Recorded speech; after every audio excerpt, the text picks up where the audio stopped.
Hello and welcome to today's Behind the Music. Today we are featuring one of the most famous classical composers, Franz Joseph Haydn.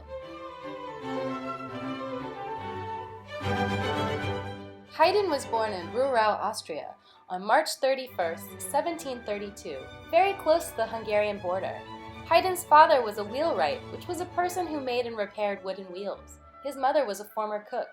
Although neither parents were from musical backgrounds, it was noted the family had a very musical household by singing folk songs. Haydn's parents noticed his musical talent and encouraged it by sending him away to study music, and he became one of the world's most well-known composers.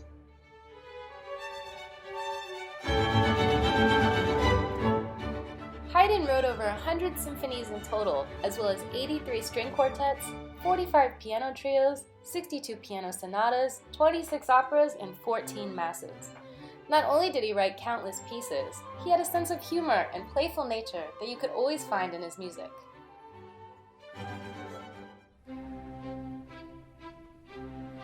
Take his Symphony No. 94 in G major, for example, which is also known as the Surprise Symphony and was written between 1791 and 1792.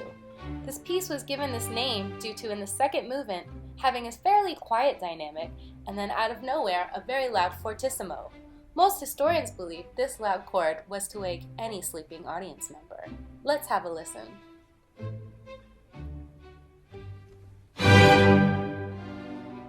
Another humorous moment can be found in Haydn's string quartet in E-flat, Opus 33, No. 2, which is known as the joke, because in the last movement, the piece seems to come to an end and has a big pause to make the audience think the piece is over. But alas, the quartet continues, and then has a few false endings which keeps the audience guessing, when will the piece actually end?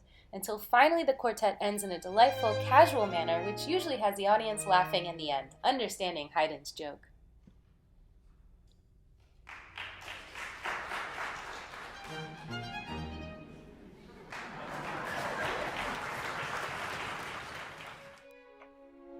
Among Haydn's humorous pieces, a very famous story arises from his Symphony No. 45 in F-sharp minor, written in 1772. In this period, Haydn was working under his patron, Prince Nicholas Esterhazy.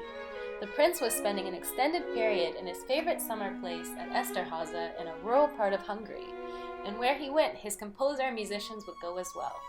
The stay had lasted a lot longer than expected, and many of the musicians were wishing to return back home to their families. Haydn decided to convey this message to the prince by incorporating the message in his symphony. The symphony was written for 2 oboes, bassoon, 2 horns, and string orchestra. In the last movement, the piece slows to an adagio, and as the music continues, a musician finishes playing a solo, snuffs out his candle, and walks off stage. The music becomes musically softer as well as dynamically as more musicians exit until at the end, only the first 2 violins are left playing to end the music. The prince must have understood the message because the next day, all the musicians were allowed to leave the summer palace to return home to their families. Haydn was quoted, "Since God has given me a cheerful heart, he will forgive me for serving him cheerfully." Thanks for watching, and please tune in for our next Behind the Music.